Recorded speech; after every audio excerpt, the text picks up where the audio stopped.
Hello and welcome. This is ActInf GuestStream 47.1 on July 10th, 2023. We're here with Nick Bird and Samuel Bellini-Leite, and we're going to have a presentation followed by a discussion. So thank you both for joining. And Sam, thanks again for this presentation. Off to you. Okay. Was Nick going to say something before I started?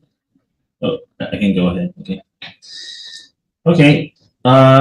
So some introduction first. I'm a professor at Minas Gerais State University. I'm a psychologist, philosopher, mainly working in cognitive science. I'm going to talk about what I did in my PhD thesis, and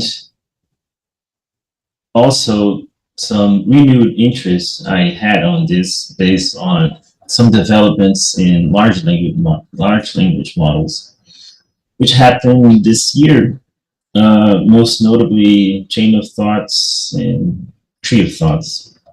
Those additions to large language model made me want to come back to this again and talk about this. So, how do we know about human reasoning, which is the main subject underlying this topic? Well, we had empirical research from the 60s, starting with Peter Watson, who was challenging the notion that we have a logic module for reasoning or some general understanding of logic when we're adults. And he crafted tasks which were hard to solve, but they had actually simple fundamentals to it, which were taken to show people's irrationality, something like that.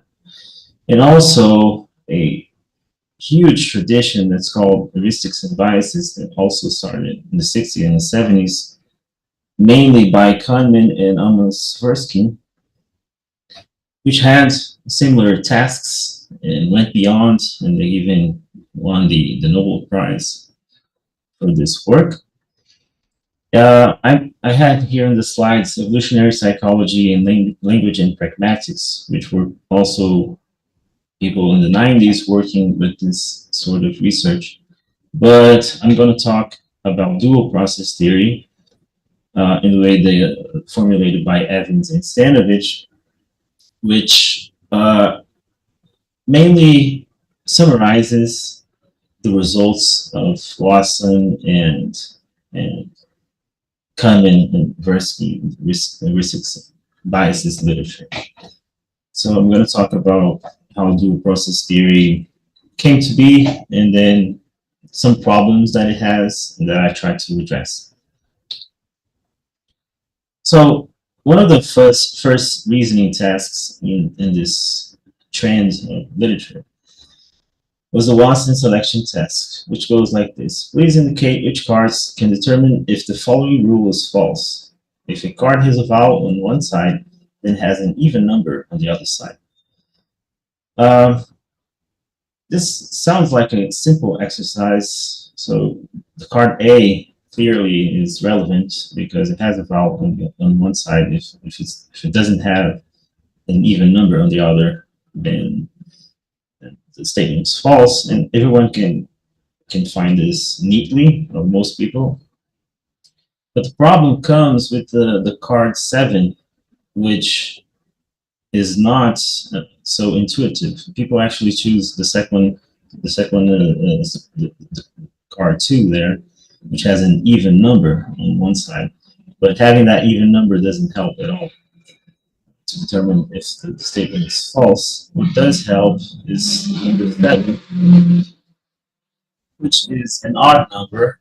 If it has a vowel on the other side, then the statement could be. So this was one of the tasks that Watson was famous for. And Kahneman and Tversky showed this is one of their famous tasks as well. It's called the conjunction fallacy, the issue that people arrive when solving this task. So it goes like this. It is a 31 years old single, outspoken and very bright. She majored in philosophy. As a student, she was deeply concerned with issues of discrimination and social justice, and also participated in anti-nuclear demonstrations. Please rank the following statements by their probability, using 1 for the most probable and 8 for the least probable. What's interesting here is the statement, the last statement. Linda is a bank teller and is active in the feminist movement, because there are also these statements without one another, without the conjunction, which is Linda is active in the feminist movement and Linda is a bank teller. Because of the description, people think that Linda is a feminist is very likely, given the description. But they think being a bank teller is not likely. The issue is that people usually mark Linda is a bank teller and is a feminist as more likely than being a bank teller. The problem here is that the conjunction of the two necessarily is less likely. So being a feminist plus being something else, or being a bank teller plus being something else, is automatically less likely. So those are the sort of tasks that the reasoning literature used to show some sort of human irrationality. One issue with this is that it's not very interesting to show that humans are irrational. It's more interesting to show how humans reason, and also these sort of studies didn't show how people actually solved the problems. They were actually focused on how people made mistakes. One thing that's interesting about dual process theory is that it explains both the mistakes and the solutions to the answers. So in 2002, Kahneman and Frederick formulated this cognitive reflection task, which is another one of these tasks, but it's a lot more simpler and elegant, and it really indicates at least how dual process theory is a good solution to a good explanation of the evidence in general. So yeah, the Watson selection test used logic, and the Linda task used probability. And here we just have basic arithmetic. So basic math, we don't have to worry about which answer is truly correct or which rational norms we need to follow. It's just basic math. There's nothing to discuss here, right? So the task goes like this. A bat and ball costs 1 in 10 in total. You might know this test. It's a famous test, even out of the reasoning literature. The bat costs 1 more than the ball. How much does the ball cost? So people, when people read this, they usually say 10 cents intuitively. But if you take a little time to write it down, you can see that it's actually 5 cents. So the bat costs 1 and 5 cents, and the ball costs 5 cents, and together it costs 1 and 10. The other two have a similar structure. The point here is that sometimes we look at these tasks and we have an intuitive answer, which is wrong. And the way we get out of these issues is that we stop and think a little bit and review our answers with some sort of step-by-step reasoning, or writing it down, something like that. What's interesting here is, like, if you look at 2 plus 2, it's almost impossible not to think 4. It's almost like you're perceiving the answer is 4 just by looking at it. But if you have some sort of more complex calculation to do, obviously, just by looking at it, you won't have a solution. So this basic intuition is clearly shown in the cognitive reflection test. And what's more interesting about it is that the cognitive reflection test actually predicts the performance of various heuristics and biases tasks. So if someone does well on the cognitive reflection test, they're more likely to go well on any other reasoning task. And if they go bad on the cognitive reflection test, they likely will go bad on other reasoning tests as well. This is also, to me, this is also an indication that this dual process structure of intuitive reasoning versus slow reasoning, reflective reasoning, likely explains the rest of the tests as well, not only these two, but most of the others. So it's a good explanation of the literature. Okay, so what does the theory say besides explaining the reasoning literature?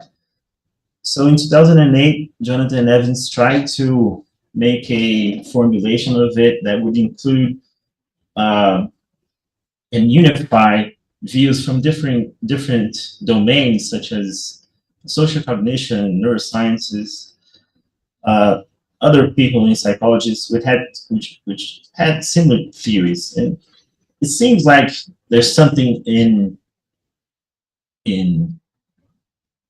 common here to unify, but Evans wasn't able to. And so there's a formulation specific for reasoning, and we don't know if it applies so much well to other areas of cognition. One common way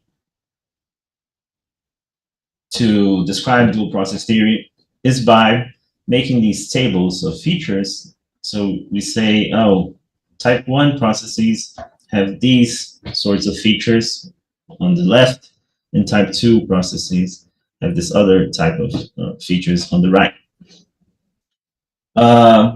This table here was one I made by joining some of the features of Evans and Stanovich, and also of Kahneman, and then with some questions I raised in the thesis, I elaborated it this way, but it's very similar to the Evans and Stanovich formulation.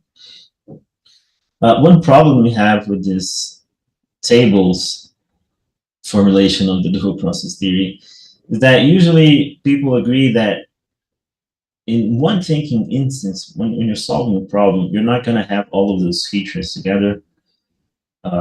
So we don't know for sure when some feature will be present or not. For instance, it's not so clear that type 1 processes necessarily have to be unconscious, and type 2 processes necessarily have to be conscious. I think that comes a lot because of some conceptual issues in the theory.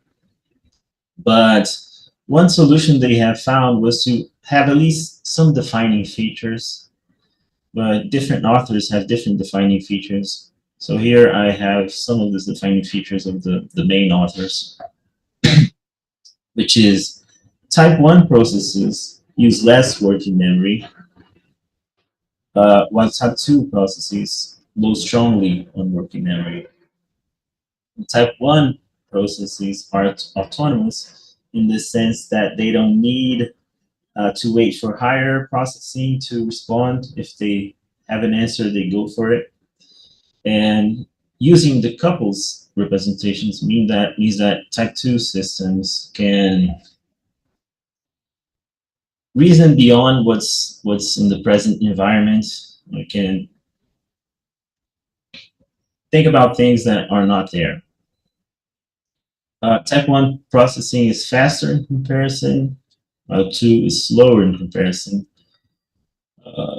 Type 1 processing is less effortful, while 2 is more effortful in the sense of psychological effort, like people report having a hard time doing things. So, for instance, in the cognitive reflection test, people that solve the test correctly usually rate it as harder because they had to use type 2 processing to solve it.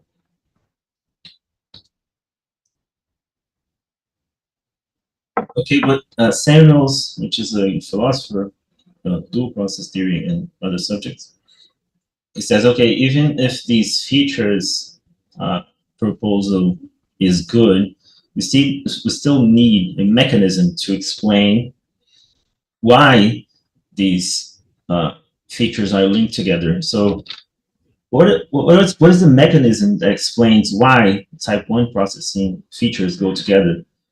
And what is the mechanism that explains why type 2 processing goes together? So we need some, beyond saying that they're different, we need to explain what are these mechanisms that make them different. And I actually had Samuels on my PhD committee, and I'm not sure if he was convinced with my solution. So my PhD was a solution to this problem. I'm not sure how he was convinced of it, but he approved the PhD, so that's good enough, I guess. Yeah, the way so the goal was to solve the unity problem, was to explain the mechanisms that explain type 1 processing and explain the mechanisms that explain type 2 processing. And I started to search in the literature first how people were conceiving of the general frameworks that were behind these two types of reasoning. And one that was not actually related to this literature of dual process theory, but was actually famous in cognitive science, was the modularity of mind in the 80s, proposed by philosopher Jared Fodor. And he said that we had two types of processes: a modular process mostly related to input and perception, and we had central processes that was mostly related to higher reasoning. So you can trace some sort of resemblance there to dual process theory. And the way he went about this is that he said these perceptual models, modular processes, are information encapsulated. So vision only works with vision, and language only works with language, and space only works with space. And so these were domain-specific knowledge systems that did not communicate with each other. And when they needed context sensitivity, they needed central processes. So these central processes, he would argue, were isotropic and quinine, which means that any type of information could be used in a solution. So you can relate, I don't know, physics with biology and form a new solution. So there's knowledge from multiple domains working here, and that would also need some sort of context sensitivity, which was a problem for Fodor. He didn't think we would solve this context sensitivity problem at all. And he had good reasons for that. In classic AI, we had a lot of issues with that. I mean, you still do have issues with the context sensitivity problem, but not the sort of issues we had in the 80s when they were debating this same problem of classical AI. So this problem was a problem of how to represent a changing environment in symbolic representation. So yeah, it was a problem because classical AI attempted to give knowledge to robots or artificial intelligence in statements about the world, and they were intractable, hard to compute. There are so many knowledge banks to search and so many knowledge to try to use that the robots couldn't do anything relevant. They also couldn't represent change. So the changing environment was terrible for them. didn't work with this symbolic representation. It didn't work with serial reasoning or anything like of the sort. So this was a huge problem for classic cognitive scientists. And since Fodor was a believer in cognitive science in the sense of classical computational theory of mind or language of thought theory, he said that he had found Fodor's first law of the non-existence of cognitive science. This law states that the more processes are global, the less cognitive science will be able to understand them.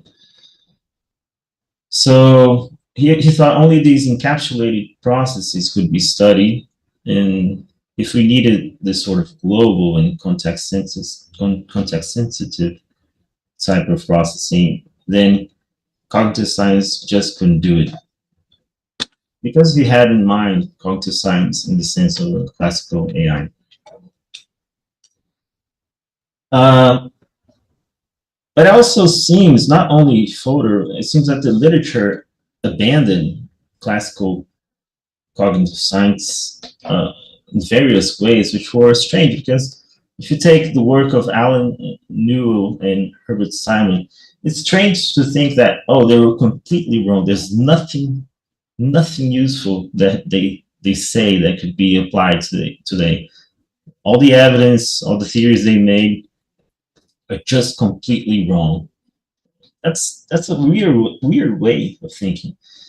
And well, if you take, for instance, our theories today of the human Bayesian brain, they don't consider this at all. So it's just like they don't care. It's a different strand of theories.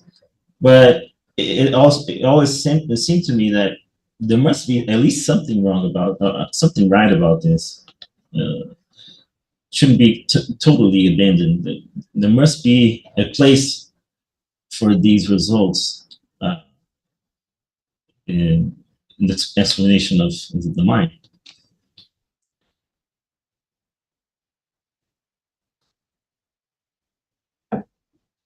One thing that was in odds with the way Fodor described his dual process theory, and also sometimes Stanovich, when he talks about dual process theory, it seems like he is forgetting this fact here, is the fact that we have a limited capacity when we use conscious processing or working memory.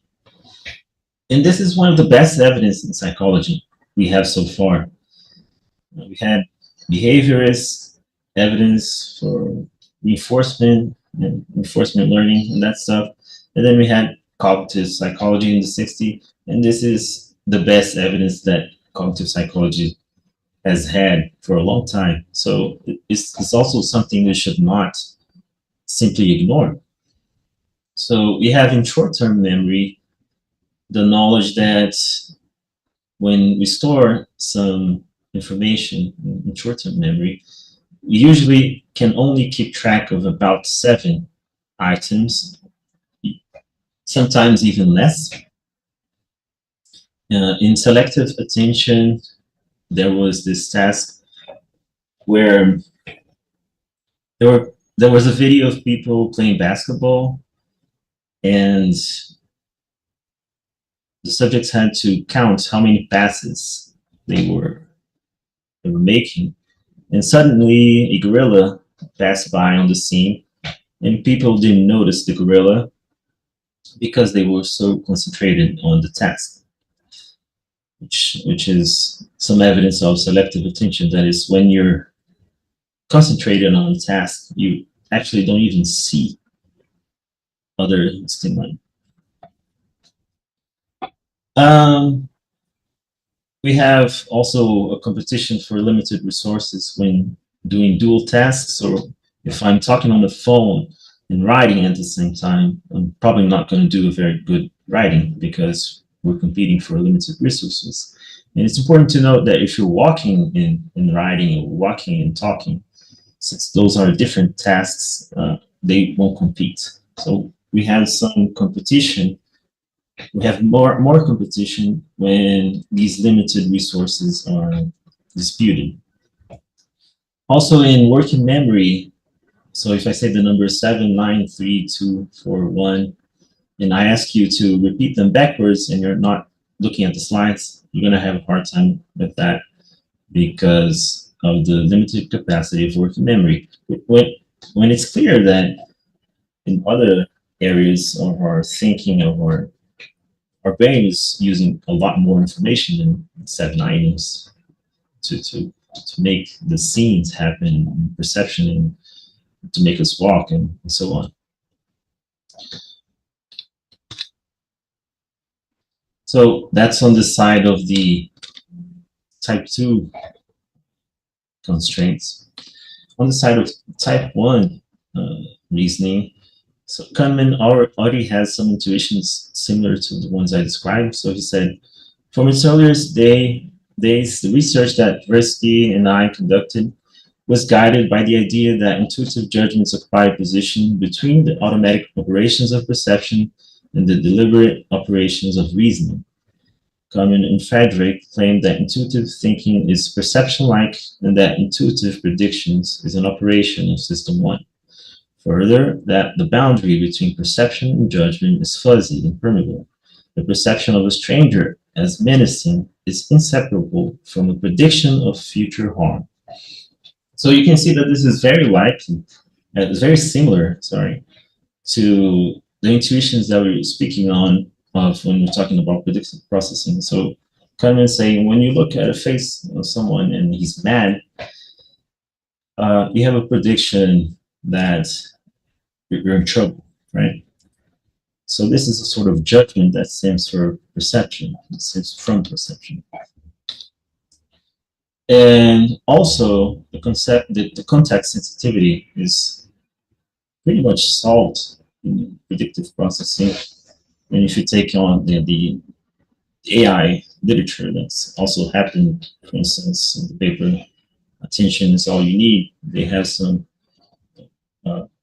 tips for how to deal with context sensitivity, which Fodor didn't dream of. So this is something that Clark said in 2013.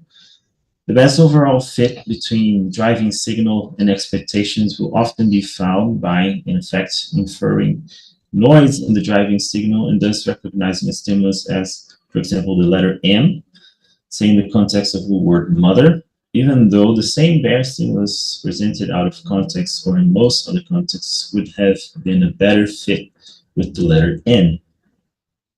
A unit normally responsive to the letter M might, under such circumstances, be successfully driven by an N-like stimulus. So what Clark is trying to say here is that since we have, we represent using probability, then if the context says we should go left, we go left. If the context says we should go right, we go right, because the representation is fluid and it accepts changes really quickly.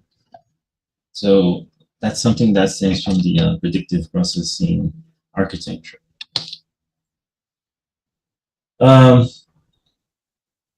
But one issue I think that we might see in the predictive processing architecture is the lack of compositionality.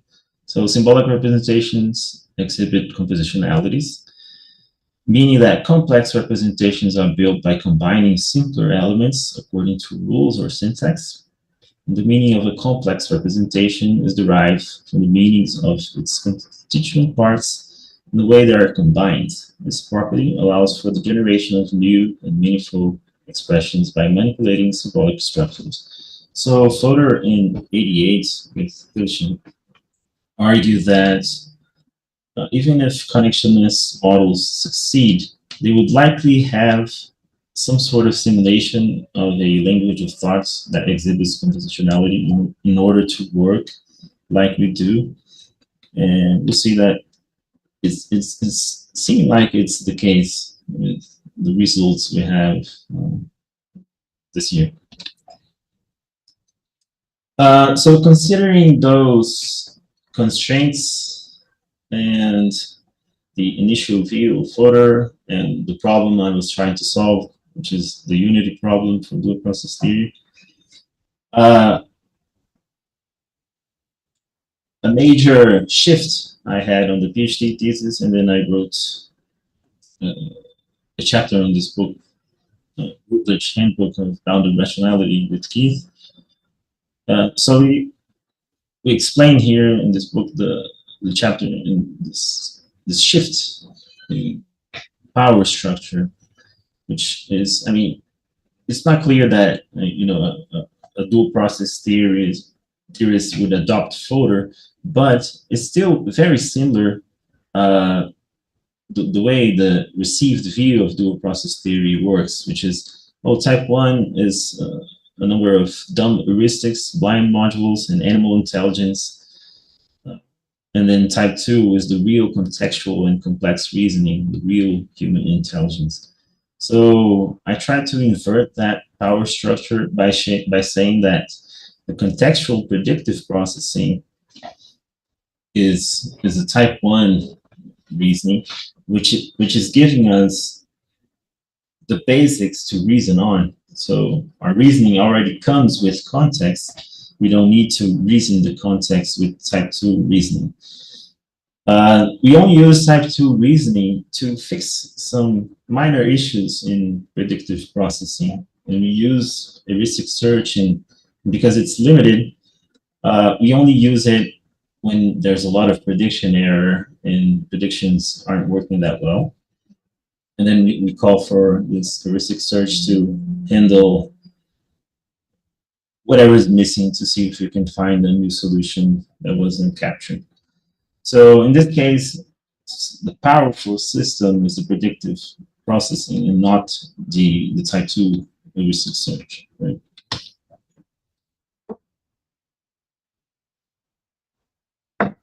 So that was the general idea for this shift.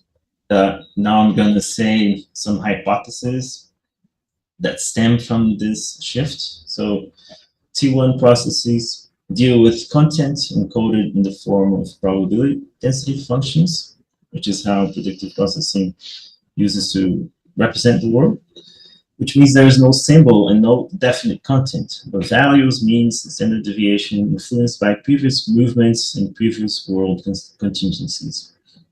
Manipulating prior information biases the distribution into one or another direction, closer to or further from a certain value. So people here in the Active Inference Institute will know this by heart. I'm not changing anything here. I'm just using what they say, basically. These functions are not stored in a memory bank, but distributed from the responsible brain regions over to the external organs and body parts through neural connections. The values in the distribution do not represent objects directly and discretely. They refer to distinct aspects of the input when perceptual systems are dealing with such objects. This is in line with the T1 processes being easily biased when working with references to similar properties. Like similar numbers, objects, rhymes, or pet names, very often an incorrect value is picked from a distribution.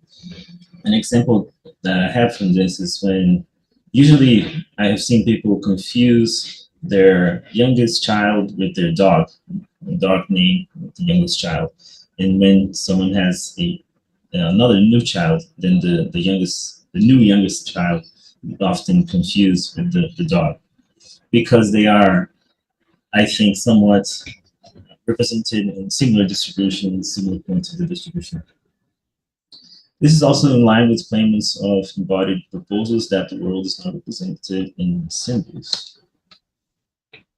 T1 processes are subpersonal, and their predictions are made by the same systems which process perception. A clear example is that a judgment about a facial expression is related to the FFA, which is a region in the brain that processes faces.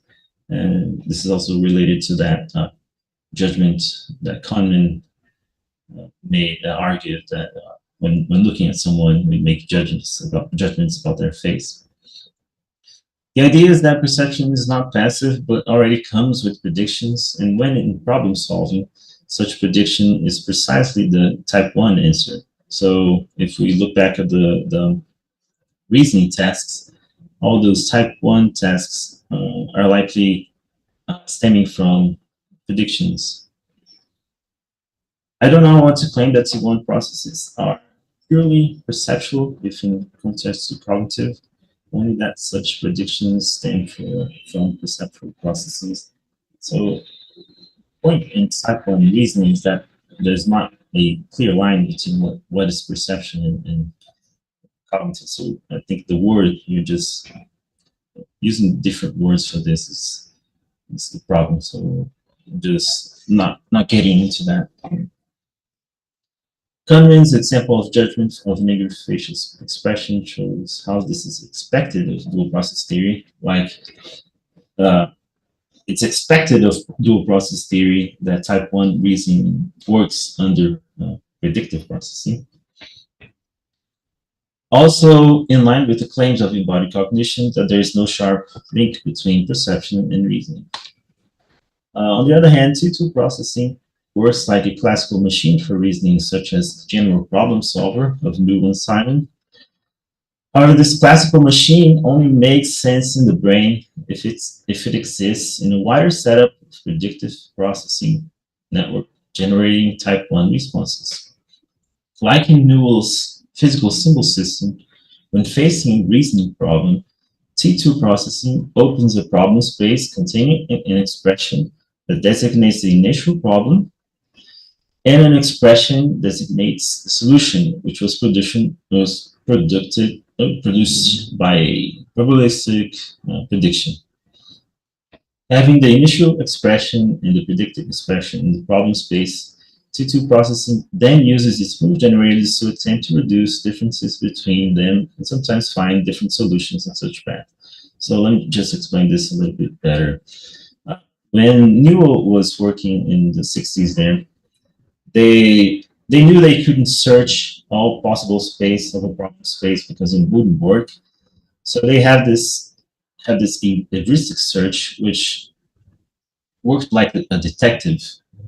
Let's ignore the problems which are likely wrong and just look at the spaces that might be right. What this predicting and reflecting framework does for heuristic search is that the heuristic search only works already with the prediction that was stemmed from type 1 processing. So it's like we only start reasoning and making searches based on the prior predictions we already had, right?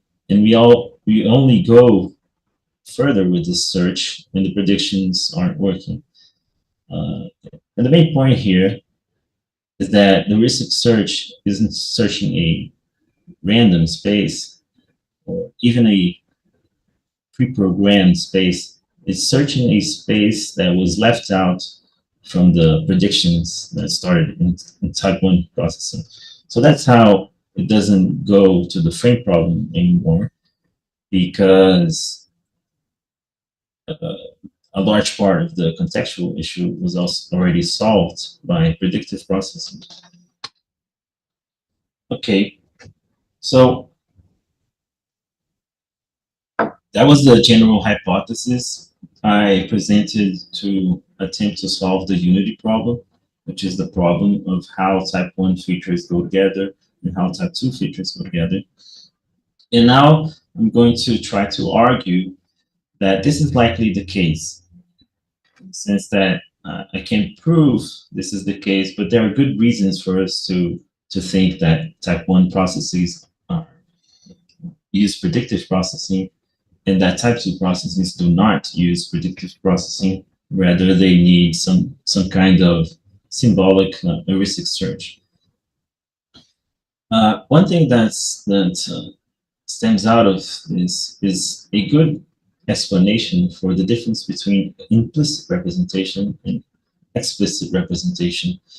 If you look at the literature in psychology, you will see that it's very ambiguous these definitions. Like, people use implicit and explicit representations as the same thing as unconscious, conscious, or fleeting, graspable, or the same thing as automatic and control. And so when it goes to dual process theory, it's not very clear what they're saying in each case, but they use this expression, implicit and explicit, a lot. How I think this model solves this is by saying that implicit representations are probability density functions, while explicit representations are symbolic representations, classical symbolic representations. Clark, in his book, sometimes mentions that you can have single peak distributions. But the problem with having single peak distributions is that, well, if you only have one peak on the distribution function, then it doesn't have all these features of a probabilistic representation. It's more likely similar to a symbolic representation. The fact that having a single peak distribution might be the way that a probability representation is turned to a symbolic representation. So these have different and important features. So a probability representation is continuous, it's uncertain and ambiguous, and that's why it's able to be sensitive to context. In the example of the mother example of Clark, it can vary on retrieval. We can remember something and be different the second time. It's tied to priors. It works with statistical relations. Yeah, it's called in, and depending on which value is most probable at the time, it has a different outcome, right? So I argue that explicit representations are likely discrete, and they're likely symbolic in nature. They're unambiguous. This is what allows us to disambiguate in the first place. They're stored reliably. If you have a reliable definition of it, you will likely remember it the same way the next time. It's arbitrary in the sense that it's not really coupled to the stimuli, in the sense that the perception, our perception usually is. The statistical relations are related to aspects of the world. It's used in compositionality, and it's immutable in the sense that you can change it. You can't change it, it's fixed. Its value doesn't change. So that's the implicit versus explicit feature. You can have also explanations for automaticity in contrast to working memory. So automaticity concerns overlearned skills, and overlearned skills are understood as skills that have become predictable in this framework. So we usually use this to explain like driving, riding a bicycle, riding. So when you're driving, if you don't know how to drive, you need certain statements like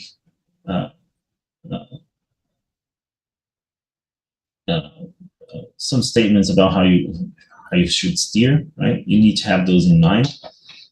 But then once you learn how to drive, it's like your body already knows what it's doing, and you don't even need to think about this. So this is a classical distinction in psychology. But I argue that the predictive processing theory makes a new enlightenment to this. So it's like our body is predicting what we're doing, so it's automatic. So it's an explanation for automaticity.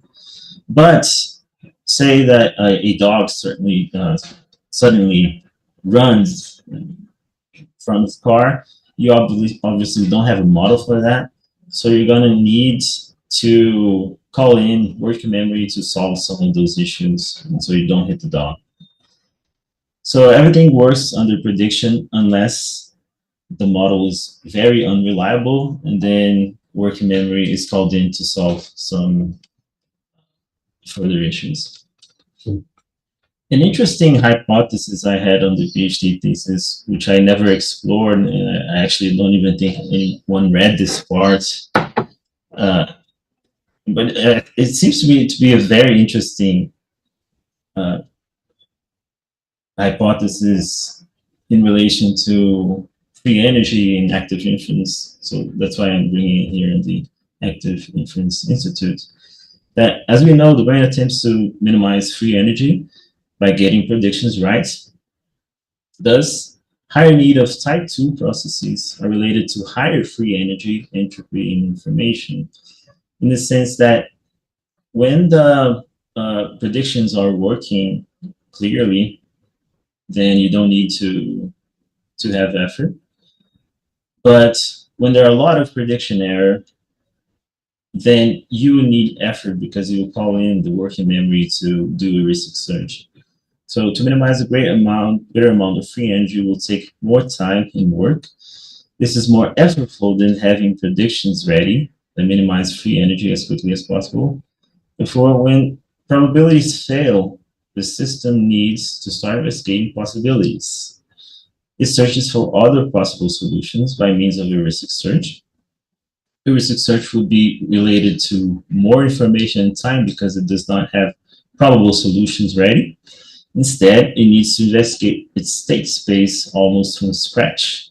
We say almost because it is heuristic and hence it also will have tricks to get the correct solution faster. Unlike brute force search, which would investigate the state space from beginning to end. We believe reports of effort would be related to executing more heuristic searches. Thus, reports of effort by subjects would seem to be based on cognitive, informational, and physical constraints of reality. So that's why I think this is an interesting part of the hypothesis, is because we have this psychological measure of effort, but if this is true, then we actually have a physical measure of effort. Like if people are working hard on the problem, that means there's a lot of free energy going on and they are having to use this heuristic search to fix some issues that the model isn't able to fix by itself.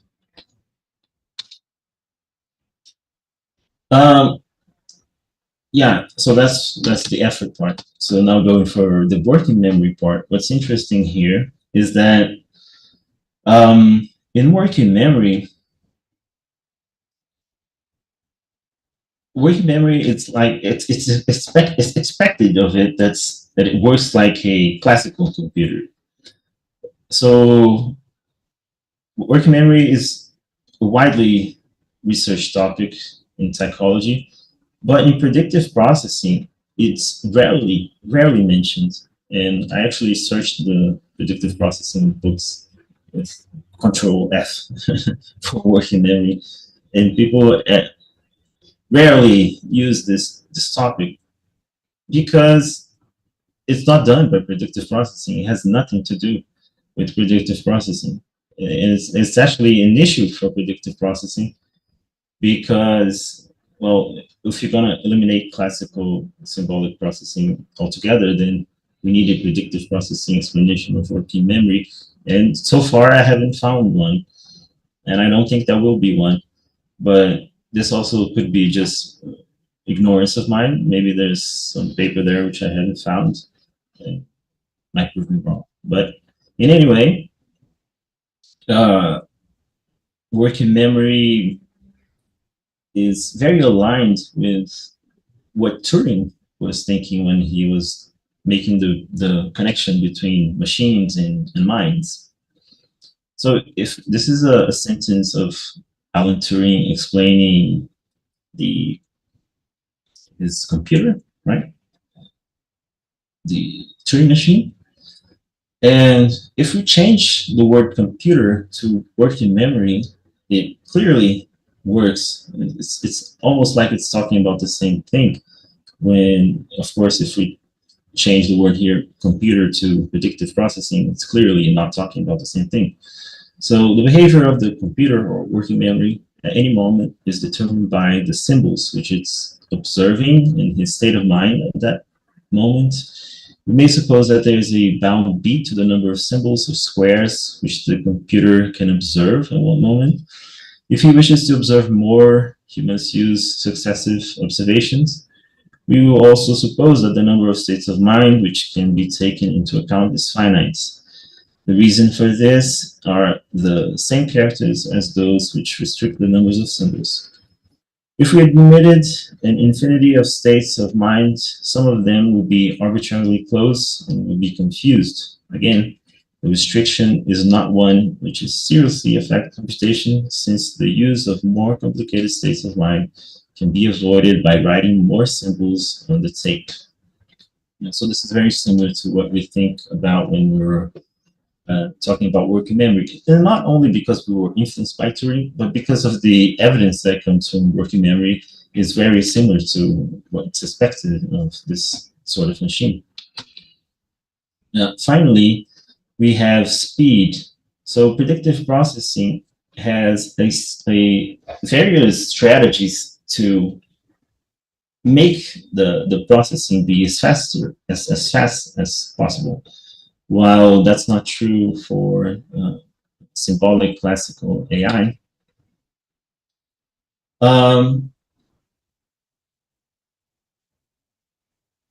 so yeah, Clark says cheap, fast, world-exploiting action rather than the pursuit of truth, optimality, and deductive inference is now the key organizing principle when he's talking about predictive processing.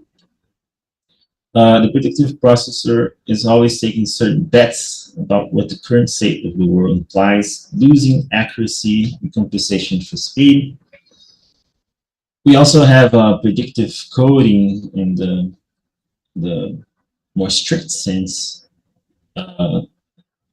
So by predictive coding, we mean specifically the property of the system to consider from the world only stimuli which result in greater prediction error. So there's also a filter there which allows for speed in perception. And focusing on prediction relevant stimuli only permits the agent to quickly decide forces of action and select amongst the possible forces. So predictive processing is tailored to be fast necessarily. Well, that's not the case for symbolic AI, and so that's the explanation for the difference in speed. So beyond that, the two processes need to figure out the solutions online. So it's different if you have a prior prediction that would say to you what the answer is from having to search a space from scratch, right? There's also another issue that the biological brains certainly were not built for a serial heuristic search. And photorepublications say that the more is that the absolute speed of a process is a property par excellence of its implementation. And since the brain does not have a symbolic processor implemented, if we do use some sort of heuristic search, it's like a different adaptation. It's not what the brain is used to. And searching problem spaces is slower than having a problem outcome ready when the stimuli hits. Okay, so that was the work I did in my PhD thesis, and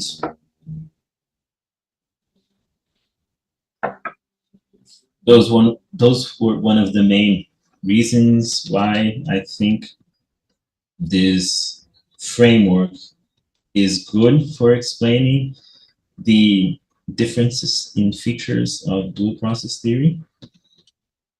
And I actually wrote a prediction that I recently learned that I wrote this because I forgot I wrote this. And then I went back to the thesis and I said, whoa, I actually said this would happen, and it kind of did.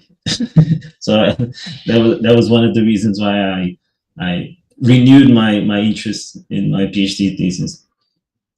So what I said was predictive processing system would be subject to bias from lack of compositionality, such as mistakes in transitivity, failures in noticing necessary character formal rules, and so on. Precisely the type of mistake type 1 processing incurs in. So At that point, we didn't have large language models. In fact, the Attention is All You Need paper came out in the same year. And then I noticed that this could be seen as a prediction of the type of issues that large language models are facing. That's reliability, hard time keeping the order of units or steps in complex reasoning or math straight, hard time letting go of priors. And to my, what really motivated me to start working on this again was that they solved this precisely by using dual process theory in T2 agents, they're calling. So what they're doing now to solve these reliability issues is adding a heuristic search to the generative models. And it's having awesome results. This is just this year, 2023. So the more they develop these type 2 agents to answer these reliability problems of large language models, the more the large language models are getting good at stuff. So this is a paper I got. This is the images from the paper Tree of Thoughts, right? This one, which is one of the last ones, probably came out about 2 months ago, something like that. The way they're doing this implementation is they're taking the results, the outputs of the large language model, and they're doing further reasoning on it, and then feeding the large language model with the result of the further reasoning. And the further reasoning they're doing is very similar to the classic symbolic AI. So here they explain there's a simple input-output prompting here, which is simply inputting a prompt, and the large language model will give you an output. And as we know, these outputs sometimes are very biased. There's hallucination on it. They're not reliable, all of that stuff. And last year, they figured out that through chain of thought prompting, we could also already increase the reliability of these models. So you give an input, and just as we do the better prompting, when we go to ChatGPT and say, "I'll do this better, fix this issue, solve this step by step," and some of the commands that are good for ChatGPT, and chain of thought prompting automated some of those reasoning steps, and then large language models were working much better after this. So this was last year, and then last year this started a new trend of research to make these agents coupled to large language model output, linguistic output prompts, and to prompt back into the large language models to see how they can get better. The self-consistency one, you give the input, and then there are various solutions. The self-consistency forces the large language model to try different solutions, and then you get a majority vote. So if you have like 5 similar answers in some different paths, then this one's picked over the one which is less popular. And the tree of thoughts, which I thought was most similar to the proposal I had in psychology, in dual process theory, is the one which opens up a problem space. It's actually pretty much what I just explained in the case of psychology. They open up a problem space, and they start to search possible solutions which are better than the original, and they feed that back into the predictive processing, the generative model, the large language model. And then this one is currently one of the best ones they have. So here I made a general diagram of how this would work. It's not psychology nor AI. It's like what's similar in the two. So we have a generative model here using probability density functions. This looks more like a traditional cognitive connectionist model than a predictive processing one. But it's just the diagram's not that good. I'll talk a little about that. And then, so yeah, we generate an answer here, which is to the problem here. And we get a linguistic output, and this linguistic output then goes for an heuristic search using symbolic representations. So if you get a better answer here, it feeds it back to the generative model, and so on. And basically, the knowledge part is the generative model, and the heuristic search is simply using more steps to prompt it back. It's more like a prompting scheme than a new knowledge scheme, which is both true for the dual process theory model I created and the heuristic search that's happening here on the T2 agents for LLMs. A better way to do this, and I think Tree of Thoughts does implement this, is that the input layers are trying to predict the thoughts, right? It's a bit more like predictive processing than the other diagram.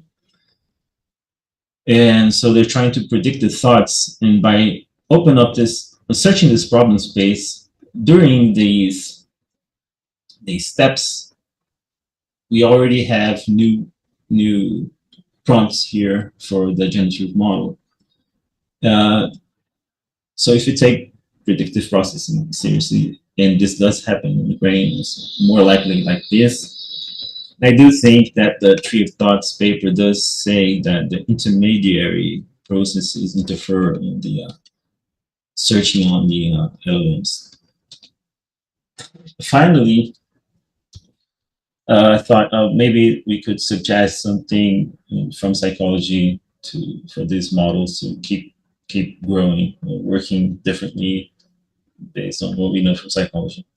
So some things that are not implemented yet is that executive functioning have these updating abilities in intelligent forgetting, which is related to insight problem solving. It's when you forget something, but that it means like you forget the prior, right? You're using a different prior, so you're able to let go of biases, right?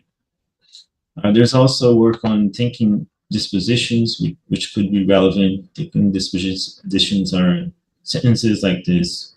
Beliefs should always be revised in response to new information of our evidence. So these would be like imperative linguistic knowledge, which would have to be added on, I don't know where, but likely would help work. There's a lot of thinking dispositions that are relevant to our successful reasoning, and this is just one example. Yeah, the literature knows a lot more examples that could be relevant.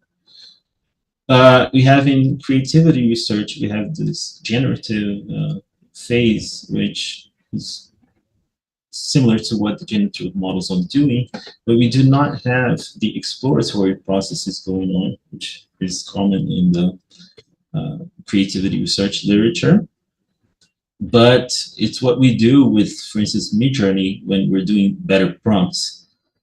So maybe using these exploratory processes from the creativity research, we can also automate the exploratory part of the creativity processes that these image generators are getting to, and not just the generative part. And finally, I think the embodiment, we don't have robots or anything like that do this sort of reasoning. So AI on the computer, and also stuff from active inference, which was not considered slightly related to embodiment in the sense of navigating the world and predicting the world. that stuff is far from happening in the traditional LLMs we have. So yeah, that's a lot of stuff. Said, maybe I hope you guys have some comments.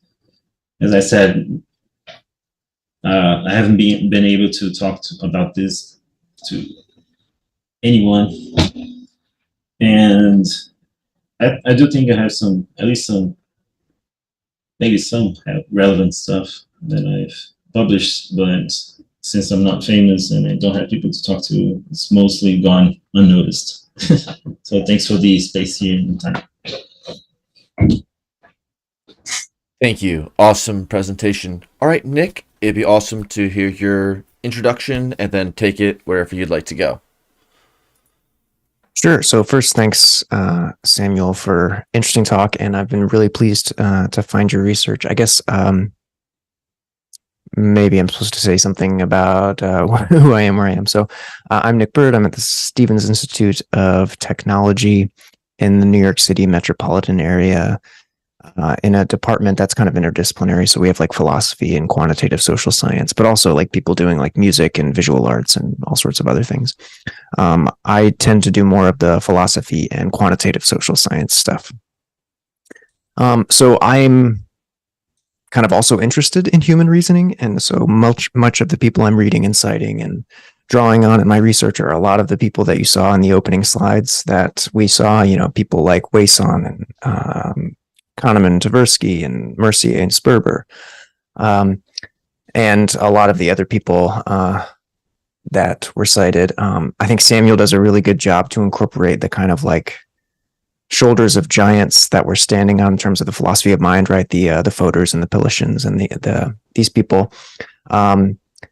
And one thing that I think is, on everybody's mind these days is these large language models. So I'm really glad to see how this dual process theory that emerged from research, like Kahneman and Tversky's on these problems, like the conjunction fallacy problems, or the Wason selection card task, or the conjunction fallacy tasks, how that has been applied to models like large language models and what we can learn from that. And then I think the coolest thing about the preprint is how we could kind of port back and forth the learnings from both the computer science and the cognitive science to improve one another, right? So I think that one of the neat things about this preprint that Samuel was giving us at the end is that, we're kind of taking what we think is a model of reflective reasoning that we like, we represent certain parts of a problem and maybe reason more carefully and effortfully about them in certain situations in ways that might help us. And how can we help these large language models do the same? Because it does seem like large language models function, at least the ones that we interact with online mostly, they seem to function mostly as like a system 1 or type 1 process. They're just kind of like quickly generating lots of text or imagery or something like that, but they're not necessarily like reflecting on it in the ways that we would think that a human is capable of. And they might not even be capable of like representing things in the same way that we do. So I thought that was a really interesting idea, this using chain of thought and tree of thought models to kind of create a reflective level or a reflective system within the models. Seems just like a really valuable idea, and just a really great synthesis of research in multiple disciplines. Something that I think few people are actually very good at is like incorporating some of the best insights from multiple fields. We're often pretty siloed in academia. So I just think this is great work, and I hope more people will appreciate and pay attention to it and build on it. So one of the things that stood out to me in this presentation, more so than when I was like reading this 2023 preprint, Analytic Reasoning for Large Language Models by Dr. Bellini-Leite, the thing that stood out to me is this idea that like Bellini-Leite and Frankish sort of switched which of these two types of reasoning processes are supposed to be context dependent or context sensitive, or however you would want to word that. And I started thinking, well, I wonder if there's a sense in which both types of responses or both types of reasoning are somewhat context dependent. And I'll just say what I mean, and then maybe Samuel, you can kind of say what you think I should think, or clarify the view of the predictive and reflective framework or something. So the thought I was having was, well, in a familiar context, these intuitive predictions, these type 1 processes, our gut response, so to speak, those are going to be pretty useful because they're well trained. We have a lot of experience that we're drawing on. And so like our gut response, our first response is often quite good.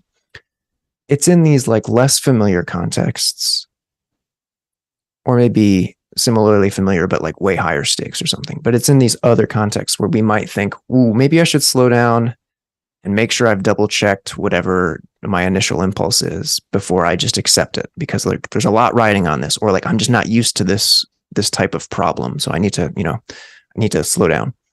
And so there's a sense in which what context is doing is not just showing up in one or the other type of reasoning, but it's sort of like determining which type of reasoning might be best at the moment. But I'm wondering, like, is that just totally compatible with what you're imagining, or is that like somehow a deviation from the framework, the predictive and reflective framework? Yeah, thanks for the thoughts there, compliments, and thanks for the question as well. So the reason why I think context needs always some sort of type 1 help is because of the constraints we have learned from symbolic AI. So if I'm saying that type 2 reasoning have the same constraints, then it cannot be contextual because it doesn't work like that. We know that if it fails in context, it fails bad. But of course, we do need to, like, when we have a novel situation, we often solve this by context, right? So how could this be? And I think it's by the interconnection of the power of the two systems. So we always start with a prediction, which in this case would be mistaken. And then we have to search for novel answers. And in this search, we make the contextual comparisons. So it can't be that the system 2 is making the comparison on its own. I think it's more likely that when it's a case of context that stems from a novel situation, and then the two systems have to figure out it together, likely in the sense that I was pointing out here in the end, these predictions that go over the thoughts, they most likely are the ones that will solve these context issues in novel problems. Yeah, I'd argue something like that.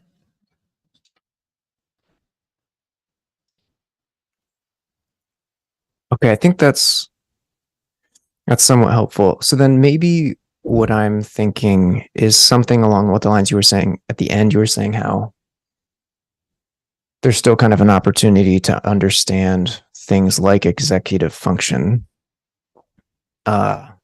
in this framework. And I think that's maybe part of what I'm wondering about. And I guess I'm wondering if there's more to be said within this predictive and reflecting framework about how each of these two types of processes get selected, or like what might help the system. Can I comment on Go ahead. that specific point you just remembered? I just remembered something that's related. So yeah, clearly our working memory or type 2 reasoning likely does more than that. It does this, but likely more than that. So there's likely also a belief bank, something like the thinking dispositions, some sort of knowledge bank, which is related to type 2 processing.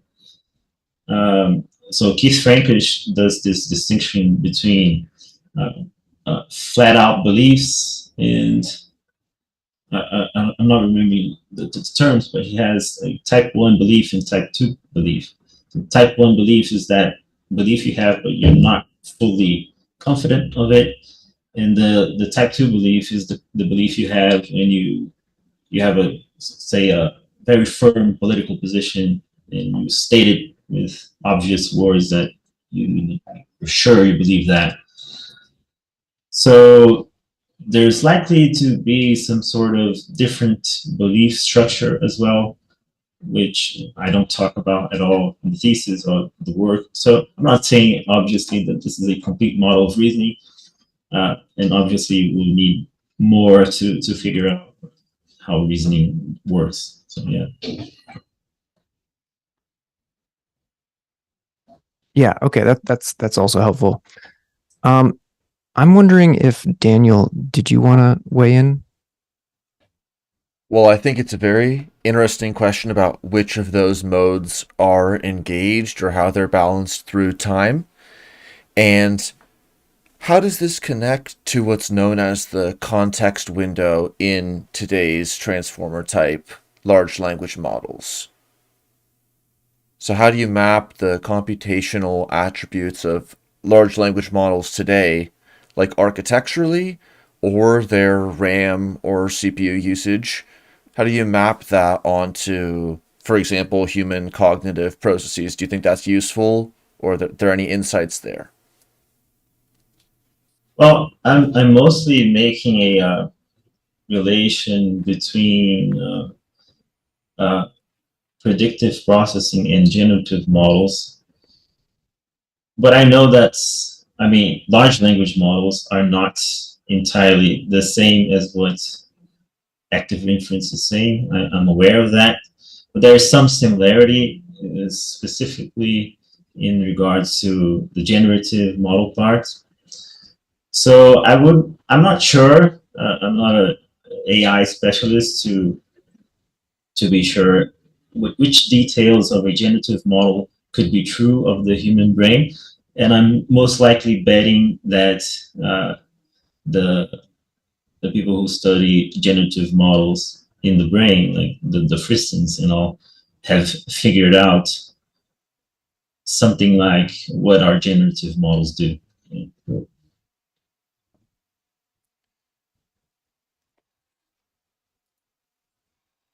One other thought, or Nick, do you want to add there? Just thought of some different ways, whether people have connected it explicitly to the literature on working memory in predictive processing. I think, as you pointed out, it's definitely a link that is not highlighted. It's one that we recently heard from Professors Walker and Manriquez and Friston in the recent live stream 53 that was on like cognitive paleoanthropology, looking at human working memory. But some ways that people have incorporated working memory is like a nested model that carries context at a deeper time. But that is not necessarily like an actual mechanism that gives rise to why type 1 and type 2 are the way they are. So I thought that was a very provocative direction to go, to move past the descriptive and then to look at the underlying generative model of why these outcomes are the way they are, even though these cognitive phenomena are causes of other things happening. They are also caused by some influenceable or contextual or variable aspects. And when we lose that context dependence of the cognitive systems, then they're totally lifted and disembodied, don't really help. So by putting the primacy on that predictive processing element, I think it opens the door to connecting those areas beyond just mentioning the terms in proximity, but to really support different epistemologies from predictive processing as a model or approach. Yeah, can you go on that idea again? I'm not sure what you want me to comment. Can you summarize that again and make it a question? Sure. What do you think the epistemological consequences are of taking predictive processing the way that you have approached it here? versus alternative or prior approaches to cognitive sciences. Okay, but what do you mean by epistemological? Normative, how we how we know, advance with this theory? how it influences our understanding of how we know or seek or practice or do or decide. Perfect. Okay, so let me think about that for an instance. Um, yeah, I think one of the best uh, what this helps with most is explaining dual process theory, because dual process theory is in bad shape in terms of concepts, in terms of theory and formulation. Uh, People have no idea what these systems refer to in the mind and the brain. Uh, they often have, you know, different intuitions into this, and basically, what I most think this work is relevant for is for saving dual process theory from criticism, which has been happening in psychology. So people are like, "Oh, it seems like we're talking about the left and right brain," something like that, something that we don't know for sure what these two systems are, right? Um, so this is a good way forward, I think, uh, for dual process theory. And as I said, dual process theory does have some value in itself. Uh, so yeah, saving dual process theory, I think, is a good direction for this model. But also, if we think about the advantages of it, would be something like, for instance, it could have helped us had the idea of using chain of thoughts or tree of thoughts had anyone read this before. So it can help us make these sorts of predictions that we shouldn't have some sort of zero reasoning coupled to the generative models. So yeah, I think it could help us think on further on AI if we AI, like Nick was saying, to like incorporating more stuff in psychology that we know that's certainly missing here, but here we have a direction of what we should incorporate and so on. Yeah. But yeah, I'm also unaware of the working memory research from predictive processing you mentioned. And if you want to go back to that and explain me some more of that, uh, I'd be happy to hear. Yeah. Yeah, sure. So, not that this is the most effective way to implement a memory system, but at least that this provides an analytical method for measuring or describing them. If one were going to have the 5-digit number, you can imagine a nested model where the lowest level is the ones place, and it's nested within a decision tree of tens, places, and hundreds, and so on. And then there's some seek or access policy or strategy that helps speak the number in reverse, and some cognitive or computational limitation is just how well that cognitive agent can perform on that test. Again, that doesn't mean that's the mechanism that's being used, but that would be a way to use a nested generative model to encode like multiple levels of spatial or temporal variability. But context becomes an issue because you're basically just expanding the possibility space, looking for sparser and sparser associations. So if you don't have a good compositionality or a really well definable, well articulated causal process, then you're just building these all by all models that you're going to be searching through in the dark. Yeah. One point I want to comment on that is that, well, it's not clear that the best way to reason will be the way humans reason, right? So we might eventually have a different way of implementing a working memory on an LLM, which would be more effective than ours. There's also, to the other side, there's also the point that it seems that the limited capacity we have on working memory, maybe it's not just a lack of power. Maybe it's necessary so we kind of like don't lose our minds in the sense that we have a limited space to search, and then we're able to search this limited space. And if it was too, if we had too much space to search because we had a super working memory, then we wouldn't be able to finish the tasks in time. So maybe this is like a physical good barrier, something that helps. And it's interesting that what I find interesting is that, okay, the AI may find a lot of different better ways to implement working memory, but it's interesting that they implemented a working memory or a search agent, which was very like the way I described in the thesis. That was what I found amazing.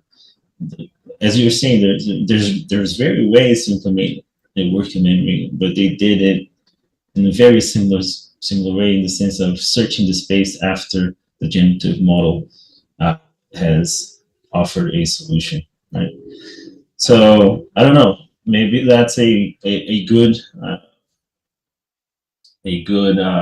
indication that this is on the right track, but it also may just simply be a simple way they found to solve the problem, and it was just by coincidence similar to this. So yeah, maybe the correct way or the way the brain does may also be different. We don't know, right? All we have was the limited evidence I offered, and a bit more obviously, and some constraints we know on AI and information processing, and we have to figure it out. And I think that this implementation stuff you're asking is mostly due to the AI people to find out, or the math people or the physicists to figure out. Nick, do you want to comment or a question, or I'll ask one from the chat? Yeah, so I just have a kind of a bigger picture question that kind of gets us into the realm of these chat bots. Right. So you in this preprint and in this talk have like given us a variety of different tasks in the heuristics and biases literature, the conjunction fallacy task, the Lenda problem, some people call it, or these cognitive reflection test questions. And there's like a paper in the fall that showed that a preprint in the fall, that last fall, that showed 2022, that showed GPT-3 and 3.5 and even the earlier versions like showed a lot of the human-like faulty intuitions. Yeah. Like it basically fell for the lure pretty often.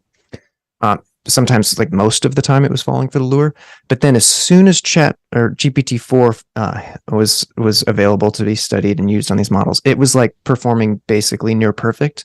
And when it did get the incorrect response, it wasn't necessarily the lure. It was just like some other general type of error it was making, like misinterpreting the question altogether or something. And it seems like the predictive and reflecting model framework could have at least two different ways of explaining this. Like one is like what happened is they changed the AI's like type 1 thinking or whatever, so that like it could respond intuitively to all these, but intuitively and correctly. So it didn't need to reflect. Or it could be that like they somehow created this like reflective type system with either like, a chain of thought or a tree of thought or some other type of system that helps it actually engage in reflection on these tasks, or whatever the analog of reflection would be for a chatbot. And so I'm wondering, like, if you have thoughts on this, like, as you've been thinking about this or talking to anyone about this, like, how do you think they did this? Obviously, we have to speculate because a lot of the data is proprietary, but I'm just curious to get your thoughts. Yeah, that's an awesome question. I actually forgot to mention this on the presentation, that the biases they make on the reasoning test last year were exactly the ones the humans made. So if we fed it some dual process riddle, it would give exactly our mistakes. That's so amazing. I'm not certain why that happened, but it did. And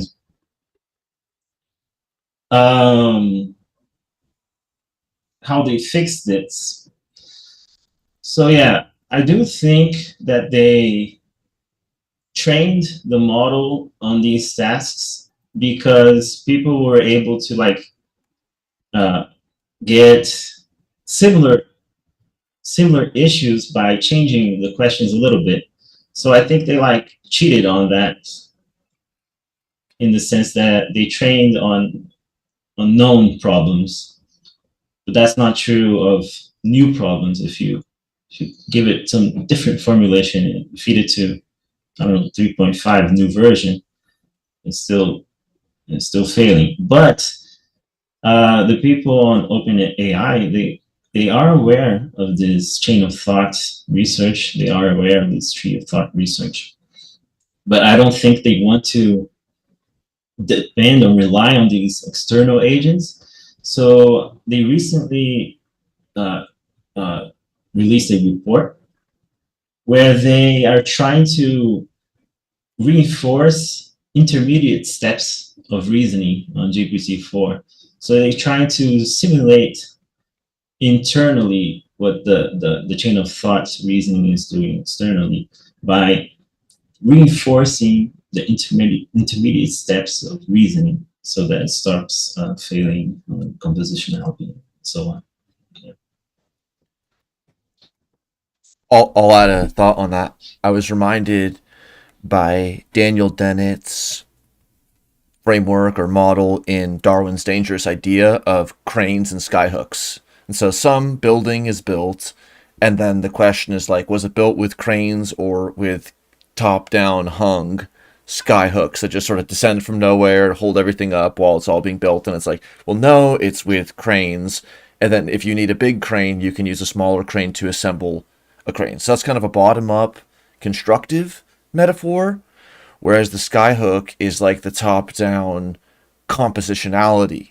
And that's when you get to a certain level of sophistication for a cognitive system, it can make the blueprint or the plan, like maybe what we would associate with the expected free energy calculation, not just the variational free energy calculation.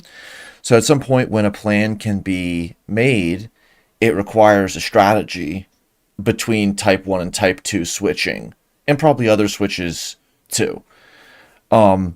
And so that crane approach, you need a lot of compute to do a bottom up. So even though it's kind of weird to think about, it's almost like the current large models are very bottom up because they're very bottom up from syntax, and they don't have what you referred to as imperative linguistic knowledge, which can be normative as well as a heuristic for knowledge. And that's potentially a small model, but it contains wisdom that's explicit and practices and stances or dispositions as you described. And so it's kind of like, it's not a denial of embodiment to also clarify what this skyhook ability is, and it's type 2 like. So I think I guess, what do you think about that, or how do you connect this to anything in that area? Yeah, I'm gonna make you do the summary and the question again, because although I did track some of what you mean, I'm not sure which one's me to comment on that. Do you think that the landscape of large and small models would be different if people took on board some of the features you described, like imperative linguistic knowledge, seriously into construction of models? So let me just see if this is something you're asking. So they're doing small models now, for phones and open source models for phones, and they have the issue of not being able to scale up, right? Because if you scale up too much, then you can't run on the phone. So you're asking if we can implement something like tree of thoughts to help these smaller models. Is that what you're asking? Yes. Are you sure, or are you just saying, okay, go for that? That's an example of what it would mean to re-understand, like, where do we need an API call to a cloud center, or where could some context be locally computed with much more of a type 1? What are some type 2 problems that we might be able to type 1 our way out of? What are some type 1 areas where things are not working and a type 2 description might be advantageous? Yeah. I think that they're getting onto that, and they're being able to make these smaller models precisely because of these sorts of discoveries they made on chain of thoughts, right? There's also stuff about being able to train on specific data. I read one, I think it's called "Textbooks Are All You Need." They're training smaller models on textbooks, and they're doing better. So yeah, there are differences in training smaller models in different data, but there's also the possibility of making them more reliable based on what I'm calling T2 agents or train of thoughts, stuff like that. And again, we don't know if that's all we can do externally, but I would argue that we would need necessarily some sort of external mechanism coupled to any large language model for the best results because of the differences in representations, mainly because of this, right? Unless the large language model somehow makes a symbolic representation emerge from its processes. It's not clear that it has done so, but unless it does so, and it uses that reliably, because it may even have generated some sort of symbolic process internally, but doesn't always use that or doesn't know when to use that. So yeah, most likely we're going to need something external to the language model. And yeah, this is some clues to how to implement that. And also, I think in our brain, it's kind of external, not only in the sense of our minds, but also in the brain, since it's a recent step in evolution. We don't see, I don't know, and lizards reasoning in type 2 manner, right? We do see chimpanzees reasoning in type 2 manner, but not as much as we do. So it's very human-like reasoning. It's just that, going back to the context problem, animals do solve contextual problems. That's why they can live, right? So the issue is not actually the context there. It's more like some boost on reasoning capacity, and that boost on reasoning capacity may be related to the prefrontal cortex, as we know. And so, of course, the prefrontal cortex is also a network. It's not a serial Turing machine. But if there's somewhere that's implementing a serial machine or a symbolic classic AI machine or symbolic reasoning or something like that, most likely it would be the prefrontal cortex, which is kind of like a distinct addition to the brain. And maybe something related to language which is also distinct, a new addition to the brain. So yeah, and also I'm very convinced by the photo evolution argument in '88 that okay, you're gonna need symbolic processing anyway, right? Either the model is gonna generate that symbolic processing, or you're gonna have to feed it for him, because, or else you're gonna have hallucination or mistakes in reasoning because of the nature of uh, uh, distributed representations, right? It's uncertain and ambiguous by nature. That's why I'm not entirely convinced that only probabilistic representations will be enough to solve hallucination issues. Yeah. Awesome. Nick, do you have any other questions or areas you want to mention or ask? I think those were my main questions. I don't know if there's anything in the chat that you wanted to touch on before we go. I know we're maybe over time. I'll go with one from the chat, and then we can have any closing thoughts. So, Glia Maximalist asks, are you familiar with visual pathways in the human brain, specifically the dorsal where and ventral what pathways? Do you think this maps onto the two systems you described for problem solving? Okay, yeah. So, like I said, in 2008, Evans tried to accomplish that unifying vision of dual process theory, but I'm not very convinced by that. I mean, he also said, well, we can't do this as of yet. But I do think it's possible, as I said on the presentation. I just don't know how to do it, how to have a convincing theory of everything, of dual process theory in the brain. It does go on to other regions, like you have automatic motor responses and controlled motor responses. And like you said, there's a different pathways in reasoning, in figuring out stuff in the visual field. So yeah, maybe the what would be related to something and where to another. Most likely the what would be tapping on to type 2 processing. I'm not sure how the where would be tapping on that, but yeah, as I'm trying to make the point, if we extend it to the whole brain, we lose what we've learned. We're not sure how that applies. Yeah. Cool. Well, Nick, any penultimate last words?